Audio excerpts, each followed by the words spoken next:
Okay, so quadratics.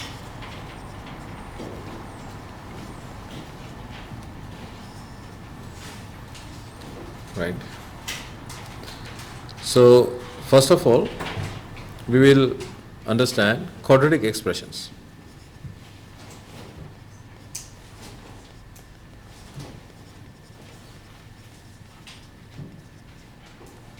And quadratic equations, right? So what is a quadratic? Quadratic is when you look at an equation or expression, if the highest power of the independent variable is 2, that is a quadratic. If the highest power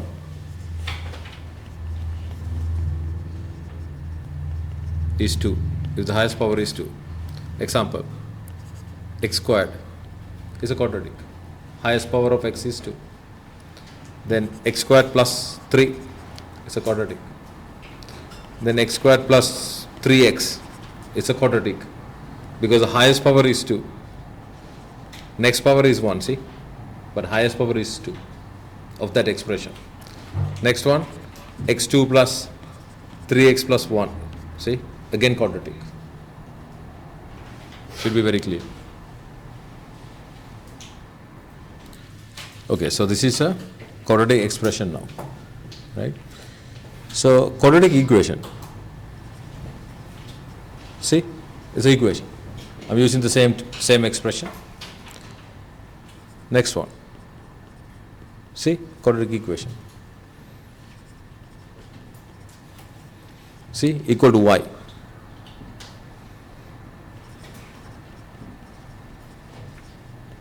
One equal to y again.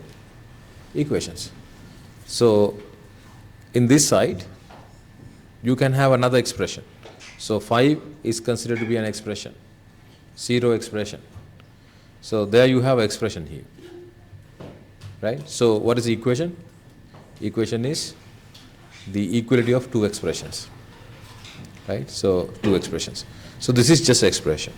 So this is called quadratic expression. This is called quadratic equation, right? Good. So now, if you observe carefully, you can consider this one to be one-term quadratic expression. One-term quadratic expression. If you look into these two, two-term quadratic expression. Two-term quadratic expression. If you look into this one, the last one, this is a three-term quadratic expression. So likewise in the equation, one term, two term, three term, if you look at the left hand side, right? Good. Now, next we talk about the factorization.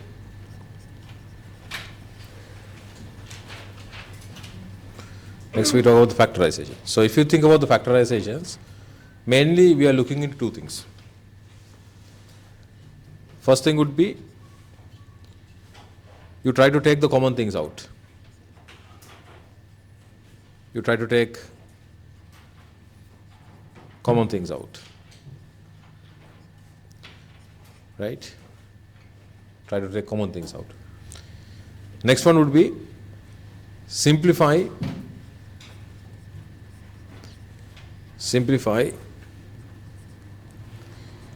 into a more simpler level.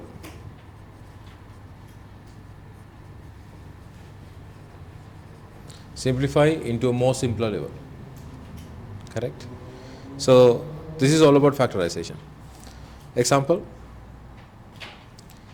suppose you have x squared and the question is about factorize.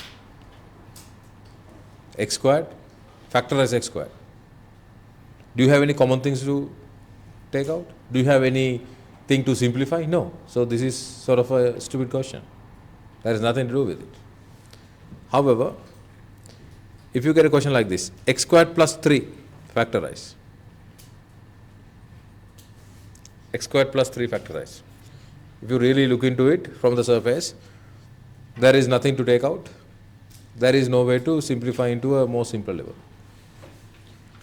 So there is nothing to do. See, if you have x squared plus x factorize, then here you can see the first principle would be we try to take the common things out. So what is the common thing here? X is common, right? You take x out and that should be x plus 1. That is factorize. You can check that when you multiply. X times x is x squared. X times 1 is x, 1x. So that means there is a 1 in front of. So 1x is x, right? So what we used, the first methodology, right? Now when you get a question like this, 2x squared plus 6x factorize. When you have a question like this, now you can see there are common things. 2 is common, also x is common. So when 2 is common from the first term, the remaining value would be x. And from the second term, when you take 2x out, the remainder would be 3. Right? So what we use is the first methodology, which is taking common things out. Okay, so now the next one. Suppose you have a 3-term quadratic expression, x squared plus 5x plus 6. Right? So you are asked to factorize. You will see from here, this is a 3-term quadratic.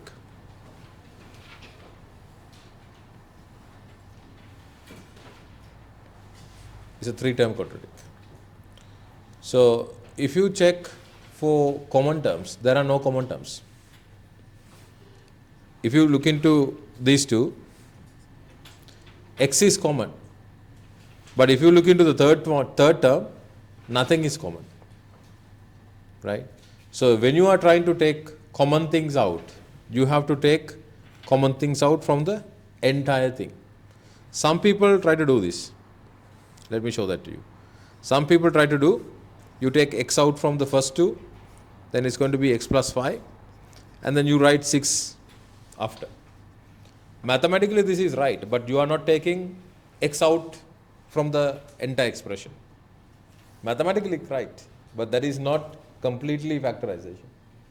You are factorizing from the first two terms only, but the requirement is to take common things out from the entire expression, right? So this is mathematically correct, however, that is not what we are looking at. Correct? So for this 3-term quadratic, methodology number 1, method number 1 is going to fail. Method number 1 is going to fail. What is the method number 1? Common things. Taking common things out.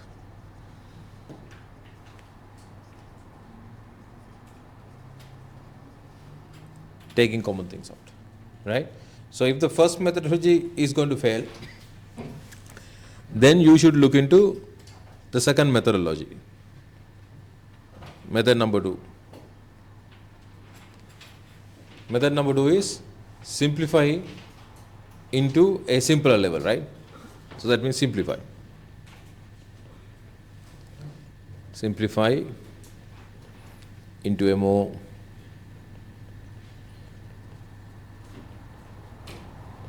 simpler level. Okay. So now, subtopic, factorizing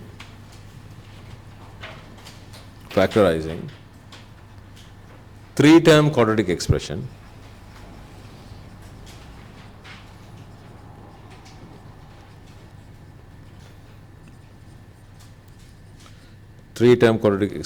using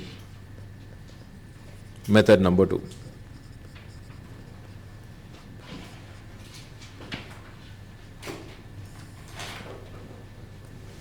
using method number 2. Right? This we divide into 2 branches. The first branch would be bracket method.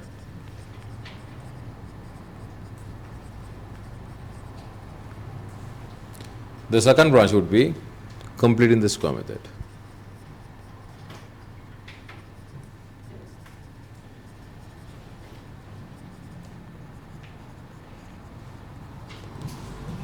Right? So, completing the square method can be used for any 3-term quadratic.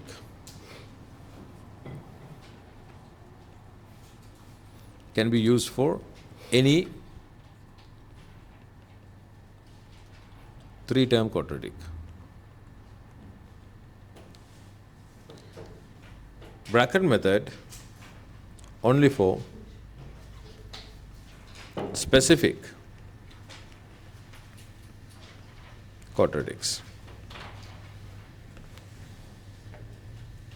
Right. So we will discuss bracket method first. Right. So bracket method works only for specific quadratics. Right. So we will discuss that.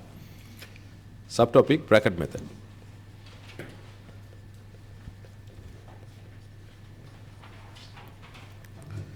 Okay, so there is a technique we used to do this.